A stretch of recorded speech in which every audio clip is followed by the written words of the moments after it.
US President Donald Trump was charged and arrested on 13 June, and it's being called a confirmation that US democracy works. But do the 37 felony counts for mishandling official secrets reveal enough about Trump's wrongs as president? A committee of MPs has found hard evidence that former UK Prime Minister Boris Johnson deliberately misled Parliament over Partygate. The numbers of his offences kept growing as he tried to cover up his hectic socializing during the COVID-19 lockdown. Nearly 80 migrants headed from Libya to Italy died on Wednesday in the deadliest recent sea disaster off the Greek coast. Casualties among those fleeing war and economic hardships have surged since Europe hindered the arrival of migrants, especially from Libya.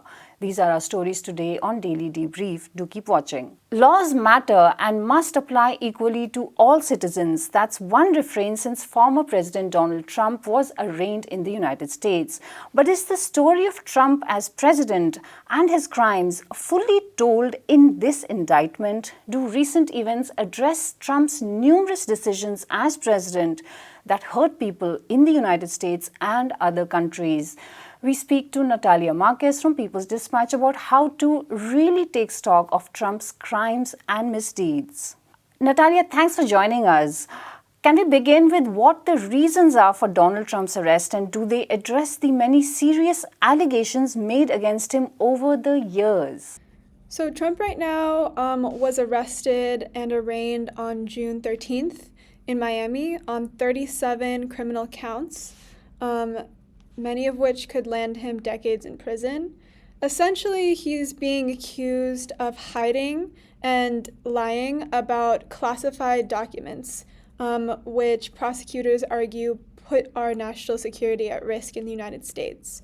This is essentially the evidence shows that this is true. Trump had stashed away top secret files in inappropriate ways in a bathroom in the Mar-a-Lago estate. One of the boxes had spilled over, exposing these top national secrets to essentially any random employee of the estate. And he also bragged about the contents of these documents to people who, were writing books or otherwise, people who shouldn't have known about this stuff, essentially. But Trump has, in his lifetime and in office, committed many more egregious crimes, right? So he transferred $1 trillion in wealth from the working people of the United States, from taxpayers of the United States to the ultra-wealthy through his 2017 tax cuts, which arguably constitutes a theft of public funds. Trump, of course, has a very infamous record with sexual assault and harassment, which has already landed him in trouble with the courts.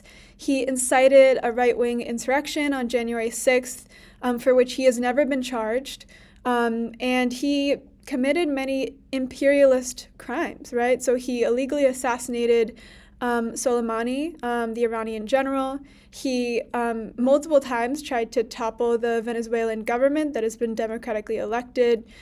He bragged about Venezuela being ready to collapse, in his words, when he left office. He promoted the destabilization campaign and coup against the Venezuelan government, which included Juan Guaido's self-proclamation as president. And he even had a failed invasion attempt in Venezuela. So he obviously has done many things for the U.S. empire, but what he is being charged with is essentially not effectively stewarding the secrets of U.S. empire. So it's not really a question of his crimes against the people of the world, his crimes against humanity. It's really about his crimes against empire. Right, Natalia. And what are the likely consequences of this arrest?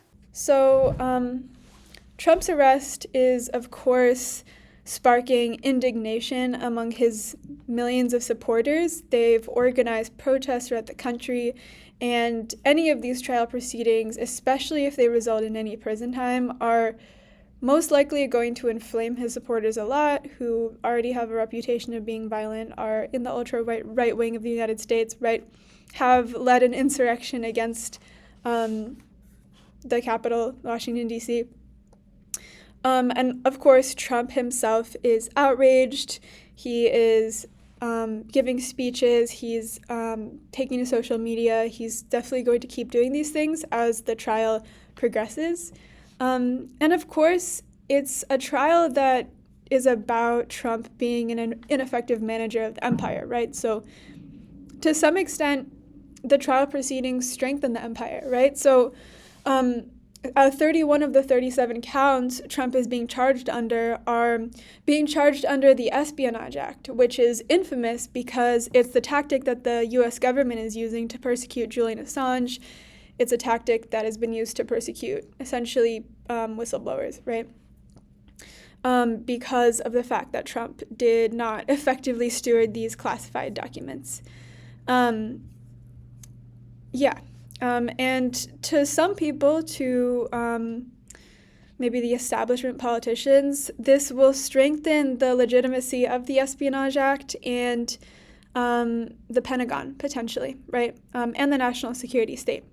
So those are the consequences.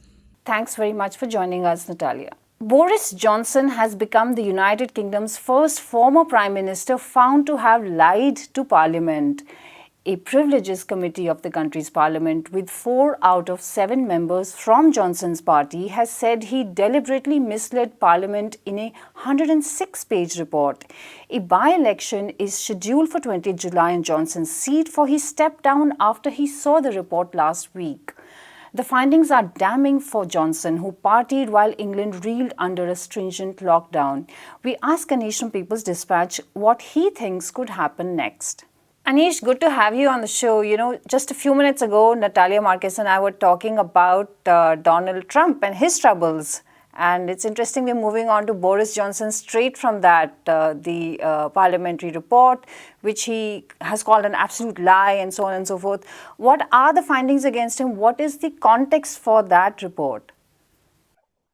Let's begin with the context because it's quite fair, and I'm pretty sure that everybody seeing this would understand. Like, it began with the fact that Boris Johnson, while he was the prime minister during the COVID-19 pandemic, were held parties at his prime minister's residence with pretty much no concern about social distancing or any kind of safety protocols.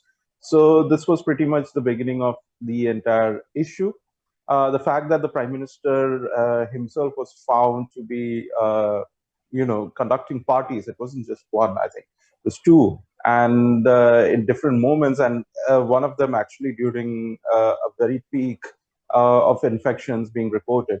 And this is also the person who had his own entire elaborate COVID hoax kind of conspiracy thing at the very beginning of the pandemic, where he said that social distancing was not going to work, that we need to go for herd. In fact, he began with the whole herd immunity thing in Britain at the time. The issue in general pertains to the fact that the Prime Minister himself violated the very norms and protocols that his government has instituted for everybody, and at a time when the government was using a heavy hand on actually cracking down on average people for violating the protocols, the government was doing something that actually violated the protocols themselves. The committee report actually found that the prime minister, and while he was the prime minister, Boris Johnson, while he was the prime minister, he actually misled the parliament multiple times. In fact, he at one point said that he wasn't, that all sorts of protocols were followed, all sorts of guidance was followed to the dot, and nothing was violated, and that it was a safe party, which was an absurd thing to begin with.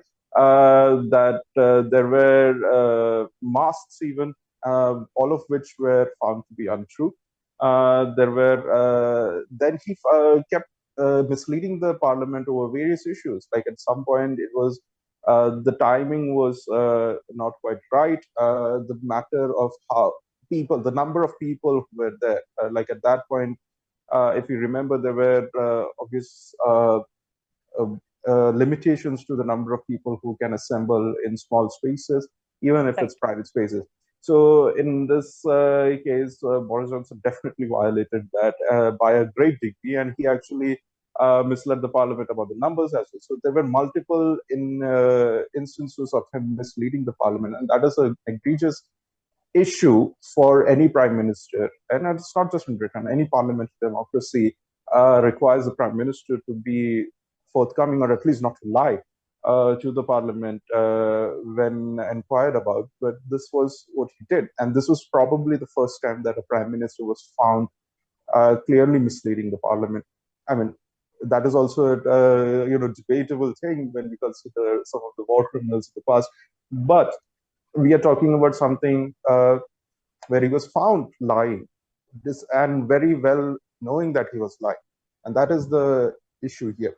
So this is the wider context, and this is the report. The report also pointed out the level of intimidation against the Privileges Committee by not just Johnson, but also his supporters, which he said was attempt to stifle criticism.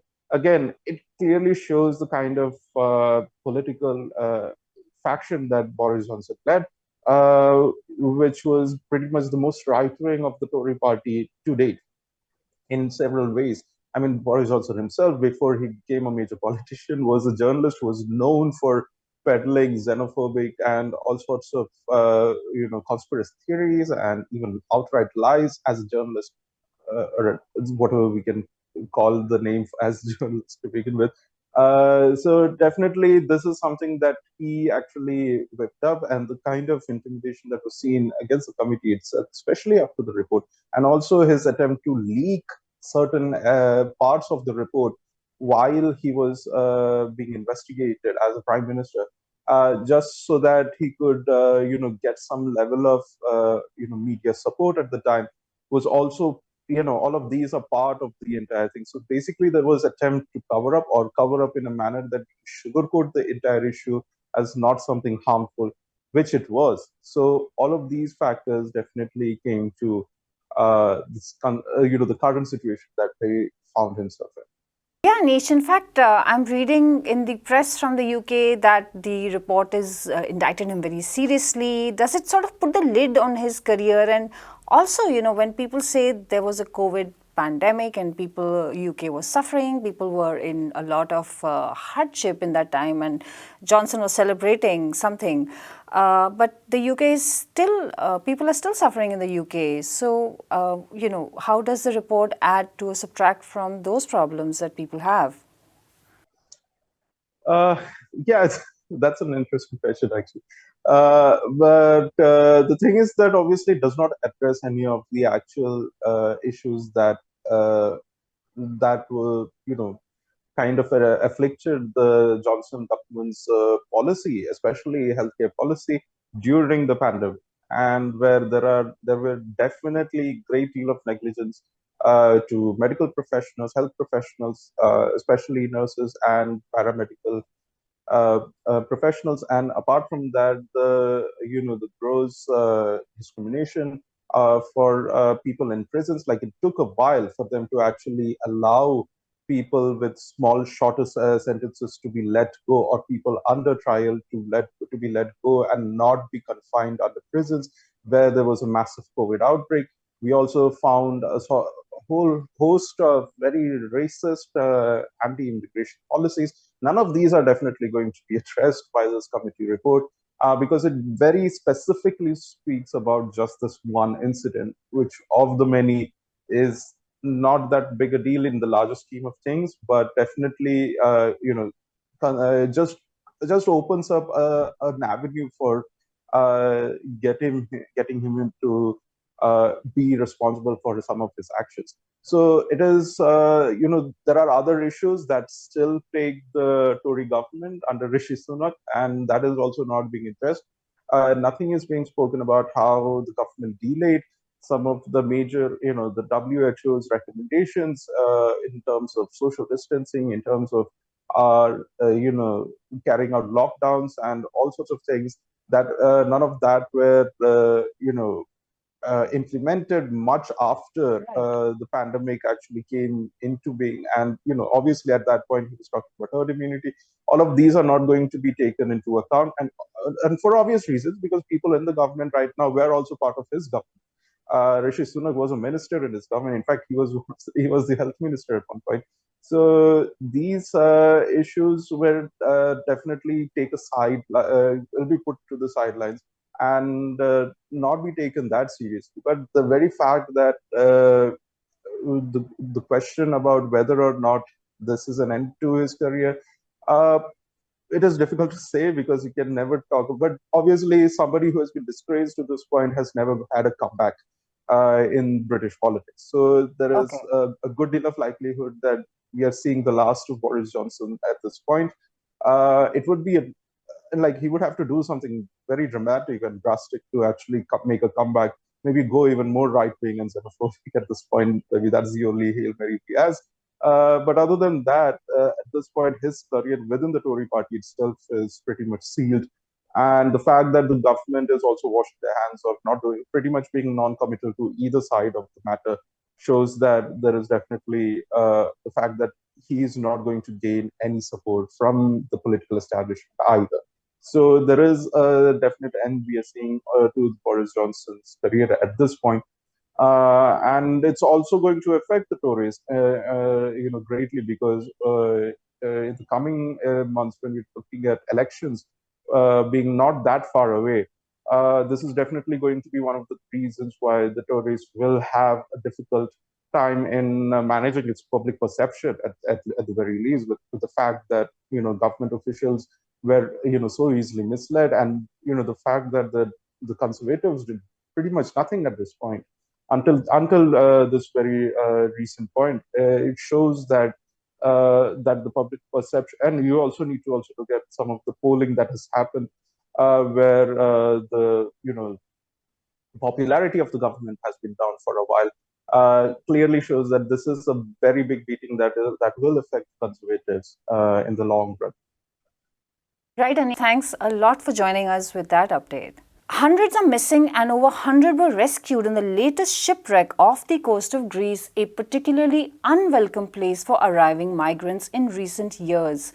Almost 1,000 migrants died in just 2023, according to the United Nations, while crossing the Mediterranean Sea. Most tragedies occur on unsafe boats moving from the North African coast of Libya towards Europe. The so-called frontline nations in Europe have done their best to accommodate as few as possible to no migrants, pushing people more and more towards riskier travel. Abdul from People's Dispatch joins us to discuss the politics behind these deaths in the studio. Abdul, thanks for joining us. Abdul, what is the latest boat tragedy that we are seeing reported in the press, and what are the reasons that are being cited for it? Well, on Wednesday early morning, there was a ship, of course, a fishing ship, which was overcrowded. It was more than, some estimates say, anywhere between 500 to 700 people were there on board, and it was a small ship, which basically sank because of the unequal movement of the people on the board, and it led to, so far, hundreds of people are missing. It's near the southern coast of Greece, and which is considered to be one of the deepest part of the Mediterranean, central Mediterranean. And as per the record as we have so far, around 88 to 89 people have been reportedly dead. And there are 100 plus people who have been rescued. The rest of the people are still missing, and most probably they are missing means they are dead. And this has been a standard procedure followed by the basically the coast guards in the region, those who are involved in the rescue operations. So, and as far as the reasons are concerned, of course, technically, it was considered that because the ship was overcrowded, a small ship, people moved towards one side because unknown reasons basically led to its drowning into the sea. But if you read the claims made by different NGOs who work on the migrant issues, they are claiming that despite the fact that the distress of the ship expressed by the people on the ship, was conveyed to the Coast Guard in European borders, inside the European borders, Greek, Italy and others, and they did not take timely action, despite the fact that there was bad weather and there was a possibility that this ship may, there can be an accident. Despite knowing all that thing, the Europeans did not initiate the rescue operation on time, which basically led to and they were trying to intimidate the people on the ship through the different other ships in the region. That basically led to fear and panic, which ultimately resulted in the accident. All right, Abdul. Now, obviously, we need to talk about what the attitude in the European Union and Europe as a whole has been towards migrants for the last at least 1 decade. What underpins this kind of journey, this risky route which people are taking?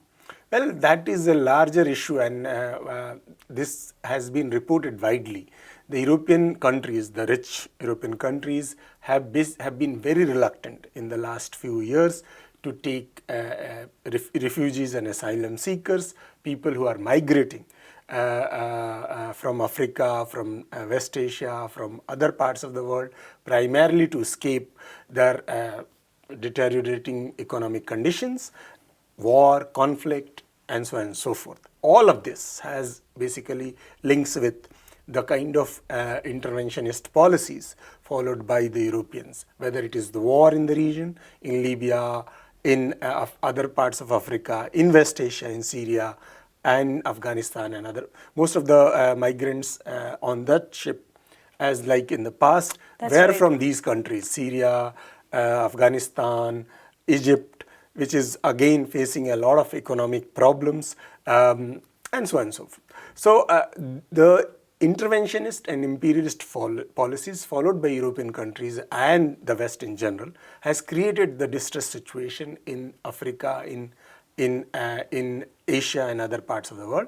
And these people, a small amount of course, these regions have huge population, but a small population basically seeks a better life, a safer life, and they think that European Union is one place where they can reach. And we should know that Libya in particular has become a hub of human trafficking, which the legal term for illegal quote-unquote migration, primarily because of the war in the country for over a decade. But the Europeans do not want these migrants, these refugees, and what they do is they strictly monitor the movement of ships in the Mediterranean and push some of the ships which approach their coast, and which basically leads to the unsafe boats, overcrowded boats, stranded in the sea for a long time, and given the bad weather and other reasons, accidents happen quite often.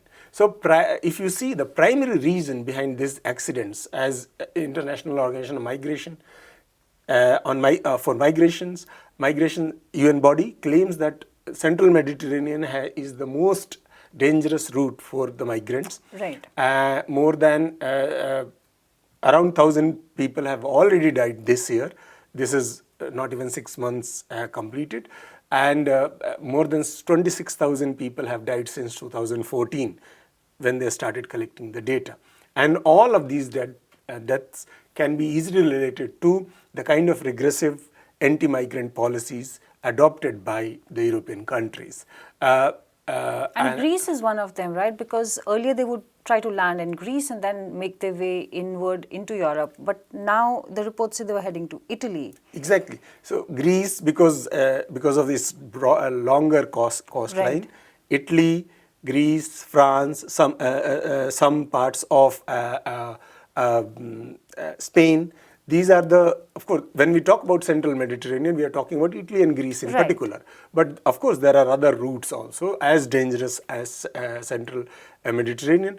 But given the fact that this is the route which attracts large number of people, given the fact that there is Libya on the other side, where it is easy to kind of look for traffickers who will take you Right. across the sea. All right, Abdul. Thanks a lot for joining us. And that's all we have for today. Thank you very much for watching Daily Debrief. We will see you again on Saturday. Until then, you can find more of our work on our website, peoplesdispatch.org. Our social media accounts on Facebook, Twitter, Instagram, and YouTube channel have more updates, including this show, Daily Debrief. Thanks again for watching.